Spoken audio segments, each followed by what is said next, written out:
Hablar de pobreza en África es hablar de un dolor complejo. Es hablar de colonización, de fronteras trazadas con regla en Berlín, de corrupción y de guerras. Son narrativas que conocemos. Pero hoy vamos a plantear una pregunta incómoda, una que duele porque parece quitar responsabilidad humana, pero que es ineludible para entender el tablero completo. ¿Y si una parte fundamental del desafío africano no estuviera escrita en la historia reciente, sino en la roca misma del continente? Si estuviera tallada en sus ríos, en la forma de su costa, en la altura de sus suelos. Este no es un documental para exculpar a nadie, es un viaje para comprender el campo de juego más hostil del planeta. África es un continente de una riqueza colosal, un tesoro geológico que el mundo entero envidia. Pero su forma física, su geografía pura y dura, ha tendido una serie de trampas estructurales que hicieron que el camino hacia el desarrollo fuera, desde el inicio, exponencialmente más difícil que en cualquier otro lugar. Es la paradoja definitiva. La misma geografía que le entregó un subsuelo de oro, le negó las arterias para sacarlo.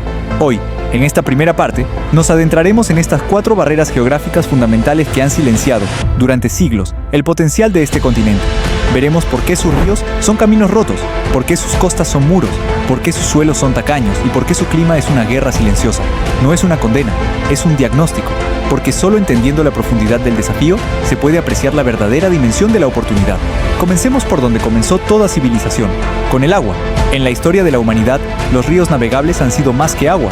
Han sido las primeras autopistas, las líneas vitales por donde fluyeron el comercio, las ideas, los imperios. El Rin en Europa, el Mississippi en América, el Yangtze en Asia. Son venas abiertas que conectan el interior profundo con el mar abierto. África tiene los ríos más legendarios y caudalosos del mundo. El Nilo, el Congo, el Níger, el Zambeze. Titanes de agua. Pero aquí está la primera y más cruel de las trampas geográficas. Estos ríos, en su viaje hacia el océano, están plagados de interrupciones brutales. Cataratas que cortan la respiración, rápidos imposibles, saltos de agua que son un muro líquido.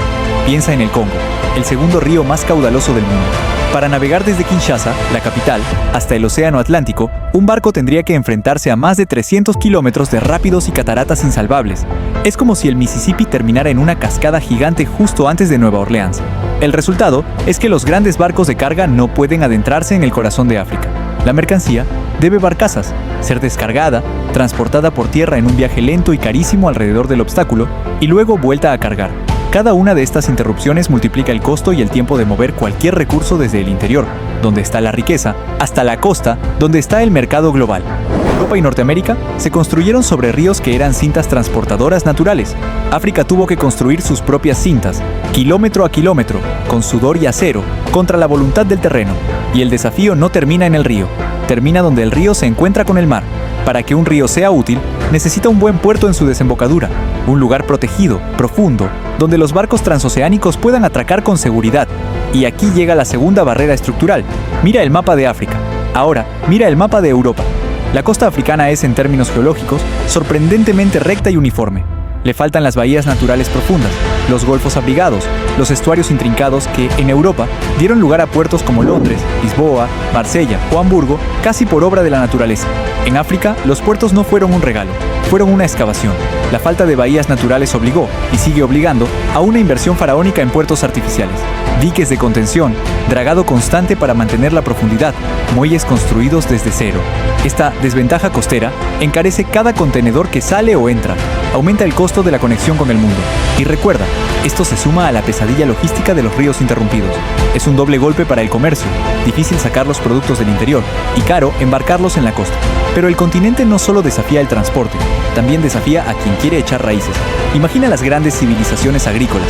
Egipto en el Nilo, Mesopotamia entre ríos, el Indo en India.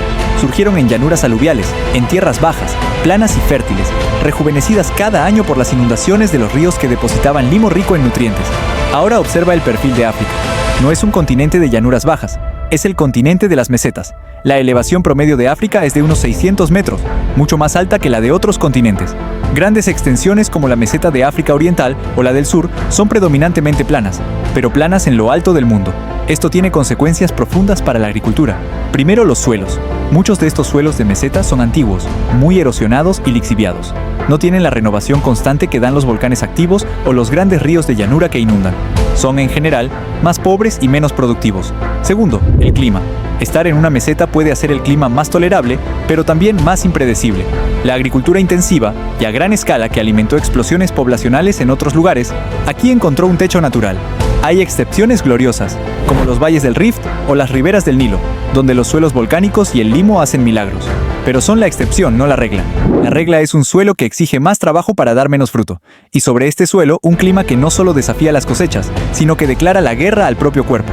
La última barrera geográfica es la más insidiosa porque es invisible. El clima tropical y subtropical de gran parte del África subsahariana. Calor y humedad constantes. Este no es solo un tema de confort, es el hábitat ideal para los vectores de enfermedad. El más letal de todos, el mosquito anófeles, portador de la malaria. Durante siglos, y aún hoy, la malaria ha sido un lastre demográfico y económico devastador. Diezmaba poblaciones, debilitaba a los sobrevivientes, reducía la productividad laboral y ahuyentaba a colonos e inversores extranjeros durante la era colonial. ¿Quién quería establecerse en un lugar donde la fiebre podía matarte en semanas? Pero el impacto va más allá de la salud humana. Históricamente, estas enfermedades también afectaban al ganado y a los animales de tiro. La tripanosomiasis, transmitida por la mosca tsetse, hizo que grandes regiones fueran inhabitables para caballos, bueyes o burros. Imagina el impacto. Sin animales de tiro, no hay arado profundo, no hay carros pesados, no hay molinos movidos por fuerza animal. El transporte y la agricultura se ven forzados a permanecer en una escala mucho más rudimentaria, humana. Es otro freno estructural al desarrollo de economías complejas y al comercio a larga distancia. Entonces, este es el campo de juego. Ríos interrumpidos, una costa sin refugio, suelos elevados y pobres, y un clima que libra una guerra silenciosa. Una geografía que parece diseñada para dificultar cada paso. Mover recursos, conectarse con el mundo, cultivar alimentos, mantener la salud. Ante este panorama, la pregunta obvia es, ¿está África entonces condenada por su propia forma? ¿Es la geografía una sentencia irrevocable? La respuesta es un no absoluto, porque enterradas bajo estas mesetas, fluyendo a pesar de las cataratas, bañadas por ese sol implacable, yacen las semillas de la mayor paradoja. África no es pobre, es increíblemente rica. Es el continente más rico en recursos naturales del planeta. La misma geografía que puso barreras escondió el botín. Antes de continuar, suscríbete al canal y activa la campanita para no perderte nuestro contenido.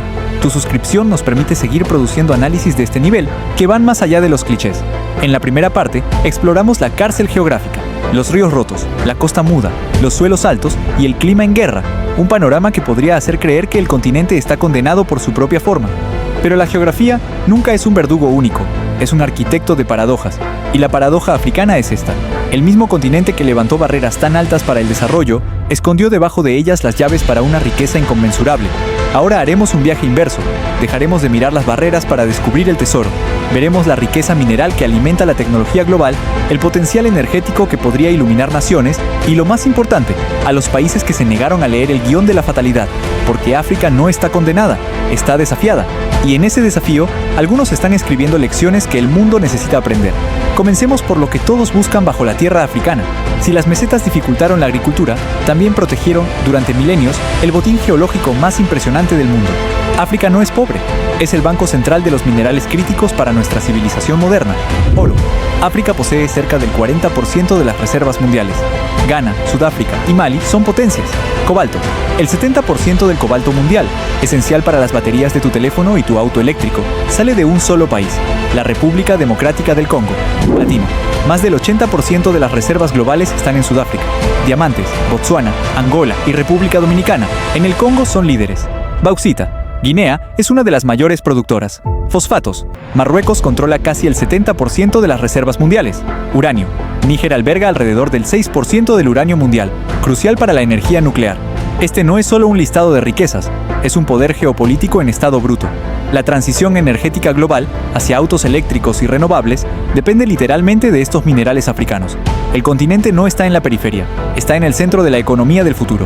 Pero el potencial no está solo bajo tierra, está también sobre ella, en un recurso que sobra, el sol. África tiene el mayor potencial solar sin explotar del planeta. Solo el desierto del Sahara recibe en unas horas suficiente energía solar como para alimentar al mundo entero durante un año. A esto se suma un enorme potencial eólico, geotérmico y, gracias a sus ríos caudalosos, hidroeléctrico. La presa de la Gran Represa del Renacimiento en Etiopía y el potencial de la represa de Inga en el Congo son ejemplos de gigantes dormidos. El recurso está, la energía está, la riqueza mineral está. Entonces, ¿dónde está el desarrollo? La respuesta nos lleva de vuelta a la superficie, a los lugares donde la geografía, por una vez, sonrió. Recordemos la regla, suelos pobres en mesetas, pero toda regla tiene su excepción gloriosa. En África, hay dos que han escrito su propia historia, el Valle del Nilo y el Gran Valle del Rift. El Nilo es la arteria de la vida.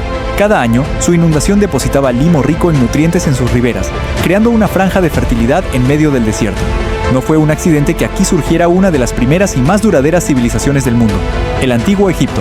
El Gran Valle del Rift es diferente. Es una grieta continental, una zona de actividad volcánica, y la ceniza volcánica es un fertilizante natural de primer orden. Los suelos aquí son ricos, profundos y productivos. Estas no son solo curiosidades geográficas, son los focos históricos de alta densidad de población. Donde la tierra podía alimentar a más gente, surgieron reinos, comercio, especialización. Etiopía, con sus tierras altas fértiles, nunca fue colonizada. La geografía, en estos casos, fue un aliado, pero la fertilidad del suelo y la riqueza del subsuelo son solo potencial, son una lotería geológica. Cobrar ese premio depende de algo completamente humano, la gestión. Aquí es donde la narrativa fatalista se rompe, porque varios países africanos han mirado a su geografía hostil y a su riqueza escondida, y han dicho, podemos hacer que esto funcione. Son los rompedores de la maldición de los recursos. Caso 1. Botsuana, un país sin salida al mar, enclavado en el desierto del Kalahari. Su geografía era sinónimo de escasez. Luego, descubrieron diamantes. La historia común sería corrupción, desigualdad, conflicto. Pero Botsuana eligió otro camino. Implementó una gestión fiscal ejemplar, con contratos transparentes con gigantes como De Beers, e invirtió las regalías en educación, salud e infraestructura. Creó un fondo soberano para ahorrar para las generaciones futuras. El resultado, de uno de los países más pobres en 1966, pasó a ser un estable de ingresos medios altos, con un índice de desarrollo humano en constante ascenso. Caso 2. Mauricio, una pequeña isla en el Índico, sin minerales, sin un gran territorio. Su geografía era su único activo, playas y clima. En lugar de depender solo del turismo de sol y playa, Mauricio apostó por diversificación y estabilidad.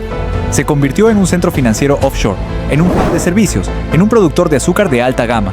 Invirtió en educación y gobernanza. Hoy, tiene el IDH más alto de África y es una democracia estable. Caso 3. Egipto. Sí, tenía el don del Nilo, pero su golpe maestro fue transformar su geografía en geopolítica. La construcción del Canal de Suez convirtió una franja de tierra en la arteria comercial más rentable del mundo. Es la lección de que a veces, la ubicación es el recurso más valioso, y la ingeniería humana puede potenciarlo hasta el infinito. Pero por cada Botsuana hay sombras. Nigeria, Angola, Guinea Ecuatorial. Gigantes petroleros cuyas enormes rentas no se han traducido en bienestar generalizado debido a la corrupción y la mala gestión. La República Dominicana y el Congo, quizás el país geológicamente más rico del mundo, con su cobalto y su potencial hídrico colosal, sigue atrapado en la inestabilidad. La lección es clara. El recurso, sin instituciones fuertes, es un espejismo. Con ellas, es un trampolín. Entonces, ¿está África condenada a la pobreza? Después de este viaje por sus ríos rotos y sus montañas de oro, la respuesta es inequívoca. No. La geografía africana no es una sentencia de muerte, es un curso de obstáculos de nivel experto. Le puso la barra más alta a cualquier sociedad que intentara florecer allí. Exigió más ingenio, más inversión en infraestructura, más resiliencia frente a la enfermedad. Europa, Asia y América jugaron en modo fácil. África lo hizo en modo legendario desde el inicio. El desarrollo de África no ha sido lento por falta de riqueza. Ha sido una carrera cuesta arriba, con una mochila pesada, mientras otros corrían en llanura. Cuando añades a esta carrera los traumas históricos de la colonización y los desafíos de la gobernanza moderna, el asombro no es por su pobreza, sino por los lugares donde ha logrado prosperar contra todo pronóstico. El futuro de África no dependerá de cambiar su geografía, sino de dominar la ecuación que Botsuana, Mauricio y otros pioneros han descifrado. Recursos naturales, más instituciones fuertes, más inversión en infraestructura, más lucha contra la corrupción, igual a desarrollo sostenible. La próxima vez que oigas hablar de la pobreza de África, recuerda esta dualidad. Recuerda las cataratas que rompen los ríos y el cobalto que alimenta tu futuro. Recuerda que el continente que carga con las mayores maldiciones geográficas también sostiene las mayores bendiciones geológicas. La condena no está en la tierra, la liberación tampoco. Ambas viven en las decisiones de quienes la habitan y la gobiernan. Si este viaje por la geografía, la riqueza y la resiliencia africana te ha hecho ver al continente con nuevos ojos, ayúdanos a difundir este análisis. Suscríbete si aún no lo has hecho y comparte este video con alguien que crea en narrativas complejas, no en clichés. Activa la campanita, porque en nuestro próximo documental nos sumergiremos en otro tema que redefine el poder global, y no querrás perdértelo. Y ahora nos encantaría leer tu opinión, que es lo más valioso. ¿Conocías alguno de estos casos de éxito africano como Botsuana o Mauricio? ¿Crees que el mundo presta suficiente atención a estas historias de gestión ejemplar? ¿O solo se fija en los desastres? Déjanos tu reflexión en los comentarios.